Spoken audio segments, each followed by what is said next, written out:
This is not easy for me to say, but I used to be a Dittohead. I used to be a fan of Rush Limbaugh. I'm talking like a huge fan of Rush Limbaugh. I used to have a Bill Clinton watch that ran backwards to signify how he was taking the nation backwards. I used to have a hat. I had a baseball cap, like I have my son's cap on now, but it said GOP. Okay, I'm just telling you. I used to be like a young Republican. And it's not hard for me to say now that I say it, because I was a kid. I was a teenager. That's the age when you're supposed to do stupid stuff that you'll look back on as an adult and sort of shake your head and smile and say, what a fucking idiot I was. And of course, most kids acted that out in the form of drinking and smoking pot and getting laid. And I listened to Rush Limbaugh on the radio. But like I say, no regrets. I grew out of it slowly but surely, and here I stand today, a paragon of liberalism. There's still something that I want to say, that I feel like I need to respond to Rush specifically in order to just get something off my chest and to exercise the Dittohead demon from my chest. And I'm going to do that by critiquing a particular segment from Rush's TV show. And this is one of the more celebrated segments of Rush's TV show. This aired, I believe it's from December 17th, 1992. I remember watching this, and I remember being impressed with it at the time. I was 12 years old, and I remember being really impressed with it. And Rush himself was, of course, very impressed with it, as Rush is impressed with everything he does. We'll go through it now and see what 31-year-old Steve has to say about it. This is gruesome stuff here, what I have to tell you, so be prepared. 3 teenagers, 15, 16, 17, or 18 years old, walked into a house, a neighborhood house, tried to get in, and there's an 8-year-old boy at home. He's by himself, and the upshot of the story is that these 16, 15, 17-year-old kids stabbed him, hacked him, butchered him, tied him up, mutilated him, and he died a slow death by bleeding to death. They did this for the fun of it. They did this to see what it was like and to steal $100 worth of stuff from this house. Bob Greene, troubled by this, writes this column, and in this column is this paragraph. Our nation grows increasingly violent, and children are being killed in heartbreaking numbers by teenagers who seem to have no concept of the value of life. Bob Greene was right then in 1992 when he wrote that. At the time he wrote that, violent crime in the U.S. had actually just about reached a peak after a very, very steep climb beginning around 1960. But not that Bob Greene could have known this at the time, or should have, but right about that time it reached that peak, and then beginning in the early 90s, it began a just as steep decline in the rate of violent crime. And it's a trend that continues to this day. Violent crime continues to fall year by year up to the present day, according to the most recent statistics. So he was right then. He wouldn't be right now. But it strikes me that at the time he was writing this, in 1992, violent crime and the increase in violent crime was nothing new, and he kind of refers to it as though it's a recent trend. You know, he says our nation is growing increasingly violent. And but that had really been happening steadily since the 60s, since the early 60s. So it was really nothing new. There was really nothing noteworthy about what Bob Greene was saying. So anyway, Rush continues. Ladies and gentlemen, where have you heard the concept of the value of life discussed? Where do you hear it these days? Primarily here on this show and on my radio show. When we talk about values, period, in our society, what generally happens? Oh, you can't talk about values. Well, who's right? Is it to force your values on me? You can't force your morality on me. So values are never discussed. But this show, radio and television, concentrate a lot on the value of life and the sanctity of life. You know, professional wrestling lost one hell of a promoter when Rush Limbaugh decided to go into talk radio, because he never, then and now, he never ever misses a chance to put himself or his product over.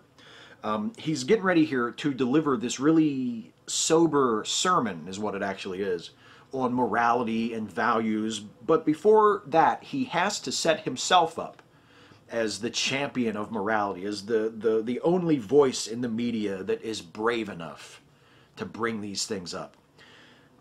You know, this level of self-aggrandizement would embarrass Stan Lee, for Christ's sake. If we cannot solve the terrifying soullessness that we are seeing among murderous young criminals from one coast to the other, nothing else will matter. We will be finished. Unless, and this is how he concludes his column, unless we can figure out a way to cure the dying national soul, we may as well just turn out the lights and say a prayer on our way out, because it's over. When he wrote that column, Green was inspired by that then recent crime that Rush described at the beginning of the first clip. And that crime was absolutely horrific and tragic, and there's no doubt about that. But Green and Rush could have been saying these things about any one of dozens, at least, equally horrific crimes that had been committed throughout the last 200 years. He writes about the soullessness of the child killers that he's referring to, as though it's a new phenomenon, as though it's like a direct result of our modern culture. But it's nothing new. Children have been murdering people for probably forever, and high-profile cases of children murderers is nothing new by a stretch. The most famous child murdering child, I guess I should say, in American history is probably Jesse Pomeroy. He committed his crimes in the 1870s, and he was nicknamed the Boston Boy Fiend.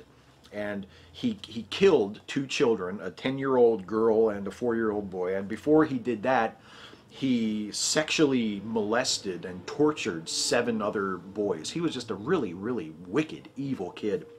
And he was sentenced. He was found guilty of these crimes and sentenced to be hanged. But eventually that sentence was commuted after a public outcry over executing a child, no matter how evil the child was, to a 40-year sentence of solitary confinement. But he was a notorious juvenile criminal, and he showed absolutely no remorse for his crimes. He would definitely have qualified as soulless, as Bob Greene and Rush Limbaugh are talking about here.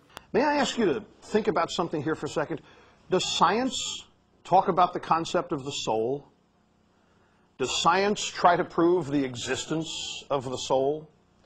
Does science even concern itself with the soul? Well, the existence of the soul is a question that has been explored by science, and usually scientists explore that question in response to non-scientists complaining about how science never explores the question of the soul. And the reason why these complaints that science never treats the soul seriously continue to this day is because the results of those scientific studies are not to the liking of people who believe that there is a soul. All of the scientific evidence suggests that humans are no different from other animals, or indeed any other form of life on this planet, that we are biological organisms, period, that there's nothing special about us, nothing supernatural about us, nothing metaphysical, nothing eternal. In other words, there is no such thing as the soul, as Rush and Bob Greene are describing it. Daniel Dennett says that we do have souls. They're just made of neurons, and they're just as mortal as the rest of us. But of course, that sort of a soul isn't good enough for Rush. Where do you go in our society to learn about the soul? The origination of the soul, the depth of the soul, the future of the soul. Where do you go? Religion. Not any particular religion, but religion is where the soul is discussed. Well, we can't talk about religion in America today. We can't? I mean, we can certainly talk about it today in 2011, and I remember 1992 pretty well. I was 12, but I remember it pretty well, and I'm pretty sure that we could and did talk about religion back then. But let me back up to the beginning of that clip, because I want to make sure that I get across how incredibly ignorant what Rush said is. He says it doesn't matter what religion you go to, what religion you consult to get your knowledge about the soul. But I guess never mind that your understanding of the soul, the knowledge you get from about the soul, will greatly differ depending on which religion or religions you consult for that knowledge. I mean, is he saying that it doesn't matter what you learn about the soul, about its origins, about its existence, about its future, as long as you learn something about it, and as long as that something is something other than there's no such thing as a soul? I mean, that's way more pantheistic and New Age than I would expect from a conservative American stalwart like Rush Limbaugh. In New York City and around the country, we are trying to teach kids to get along with one another. We're doing it by giving them condoms. We're doing it by teaching them about tolerance for alternative lifestyles. But there's this thing out there called the Ten Commandments. We can't teach that, but there's no better lesson for all of humanity as to how to get along with each other. Now that's more like it. See, you remember what he said about how it doesn't matter what religion you choose? Remember when he said that 20 seconds ago? Well, he meant it. He did. He meant that it doesn't matter which religion you choose. You can choose Judaism or you can choose Christianity. Totally up to you. For the record, they didn't hand out condoms to kids to teach them to get along. They handed them out to prevent pregnancy and the spread of sexually transmitted diseases. If the kids needed the condom, I think they had probably already figured out the getting along thing for themselves. They were getting along just fine. As for the Ten Commandments being the best moral guide possible, I've done videos about that myself. There are lots of other videos, great videos on YouTube. You can get talks by Christopher Hitchens. There's videos by The Thinking Atheist and Dark Matter and other great YouTube atheists that describe why the Ten Commandments is such a shitty guide for morality and for a society. You can't teach the Ten Commandments because that stems from somebody's religion. You absolutely can teach the Ten Commandments in public schools. You just can't teach them as the infallible and perfect Word of God. You can teach the Ten Commandments in public school, you just have to teach them critically and in context so the students might actually learn something from them. Life is the most precious thing there is on this planet. Human life, the most precious. Everything else is academic without it. We can't create it from scratch. We will never be able to recapture a lost life. Never, ever. It is our most precious, most sacred thing, and we are cheapening it according to the convenience of those who live. So let's implement universal health care. I mean, you said it yourself, Rush. Life is the most important thing there is. What excuse do we have for not doing it? What possible justification can there be for selling medical care on the free market like some commodity? We take kids to school and they have guns and knives in their pockets. What do? We put metal detectors up in the schools. And if the ACLU doesn't come along and say, you can't do that, that violates the Fourth Amendment search and seizure clause, then they get into school with guns. And as we pointed out the other day, they show up with play guns, water guns, start shooting people. People with real guns turn around and shoot them back. What do? We get the toy gun off the market. Rush is for gun control, too? Wow. Holy shit. We don't go after the people who are shooting real guns. We have people who think we should go after the real gun. The gun doesn't shoot itself. Ah, yeah, never mind. No. Was it legal to shoot someone in 1992? See, I don't remember that either. We do not let people anymore be taught right from wrong, good from bad. Ain't that a hell of a sentence? Because we have a bunch of people who think there is no difference. Whatever I want to do is what I get to do. Freedom means I can do whatever I want, and if you tell me I can't do it, then you are interrupting my good time. That's what they say. Major slam on libertarians. Ouch. No, actually, Rush thinks he's describing liberals there, but he's actually describing psychopaths. Fortunately, there aren't a bunch of psychopaths. They're actually relatively rare in the population.